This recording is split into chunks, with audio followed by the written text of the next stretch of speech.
Important part যে এখন বর্তমানে মিজেলস সাসপেক্টেড কেসগুলোতে চট্টগ্রামের অন্যতম আধুনিক স্বাস্থ্যসেবা প্রতিষ্ঠান পার্কভিউ হসপিটাল লিমিটেডও scientific seminar on measles and clinical discussion শীর্ষক বৈজ্ঞানিক সেমিনার অনুষ্ঠিত বলা হচ্ছে মিজেলস প্রিভেনশনের জন্য হার্ড ইমিউনিটি দরকার 95%। লার্নিং সেশনটা খুবই আমাদের জন্য এবং আমাদের দেশের এই এক ধরনের স্বাস্থ্যের জন্য খুব প্রয়োজন। মেয়ের 21 তারিখ বৃহস্পতিবার দূর দুইটায় হাসপাতালের 12তম তলার কনফারেন্স হলত মেজে এই আয়োজন অনুষ্ঠিত হয়।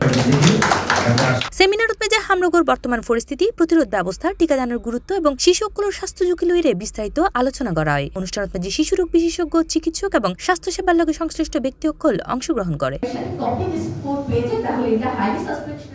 পার্কভিউ হসপিটালের ডিরেক্টর কমপ্লায়েন্স ডাক্তার সালাউদ্দিন এম.এ.এইচ চৌধুরীর সঞ্চালনায় এবং পার্কভিউ হসপিটাল অ্যান্ড ডায়াগনস্টিক লিমিটেডের ব্যবস্থাপনা পরিচালক ডাক্তার এ.টি.এম. রেজাউল করিমের সভাপতিত্বে অনুষ্ঠানের প্রধান বক্তা হিসেবে উপস্থিত আছেন চট্টগ্রাম ইন্টারন্যাশনাল মেডিকেল কলেজের শিশুরোগ বিভাগের সহযোগী অধ্যাপক ডাক্তার রুকসানা আহমেদ। এই সময় প্যানেল অব এক্সপার্ট হিসেবে বক্তব্য প্রদান করে চট্টগ্রাম মেডিকেল কলেজ হাসপাতালের শিশুরোগ বিভাগের প্রাক্তন বিভাগীয় প্রধান প্রফেসর ডাক্তার চৌধুরী চিরঞ্জীব বড়ুয়া, সহযোগী অধ্যাপক ডাক্তার সেলিনা হক, শিশুরোগ বিশেষজ্ঞ ডাক্তার আব্দুর রাজ্জাক শিকদার এবং সহকারী অধ্যাপক ডাক্তার ফেরদৌস আরা। এই সময় বিশেষ অতিথি হিসেবে উপস্থিত আছেন ইউরোলজিস্ট অধ্যাপক doctor Abdul Salam, finance director doctor Mohammad Yusuf এবং ডাক্তার মোহাম্মদ রেজাউল করিম।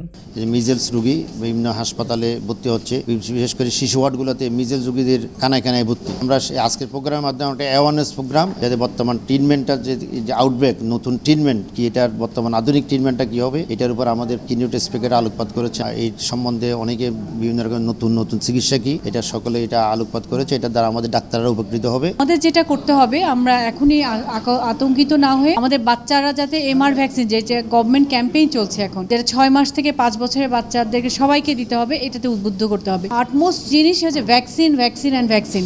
কারণ 9 মান্থস এবং 15 মান্থসের ভ্যাকসিন অনেকেই দেয় না, সবাই দেয় কি 1.5 মাস, 2.5 মাস, 3.5 মাস। আমি বলবো আপনাদের বাচ্চাদেরকে ভ্যাকসিনেশন করুন, তাহলে আমরাও যেমন দেখে শান্তি পাবো, আপনার প্রত্যেকটা মা তার বাচ্চাকে বুকে ধারণ রাখতে পারবে। আসলে এখন আমরা যেটা দেখছি, যে বর্তমান পরিস্থিতি শুধু দেখছি যে মিজলসকে যেভাবে ছড়িয়ে পড়ছে, কিন্তু ইজিলি এটা ভ্যাকসিন দিয়ে প্রিভেন্ট করার মতোই একটা রোগ। এবং আরেকটা যেটা হচ্ছে যে মিজলসের যে ভয়াবহতা নিউমোনিয়া হচ্ছে, এই যে মিজলস আক্রান্ত বাচ্চারা বারবার নিউমোনিয়া বা ডায়রিয়াতে ভুগবে, এত কঠিন একটা জটিল রোগটাকে ইজিলি ভ্যাকসিন দিয়ে কিন্তু প্রিভেনশন সম্ভব। অনুষ্ঠানে অতিথি হিসেবে আরও উপস্থিত আছেন চট্টগ্রাম মেডিকেল কলেজ হাসপাতালের সহযোগী অধ্যাপক এবং হৃদরোগ বিশেষজ্ঞ ডাক্তার জাহাঙ্গীর আলম, গাইনি বিশেষজ্ঞ ডাক্তার তৌফিকুর নাহার মোনা সহ পার্কভিউ হসপিটালের বিভিন্ন ডিপার্টমেন্টের সিনিয়র মেডিকেল অফিসার বৃন্দকল।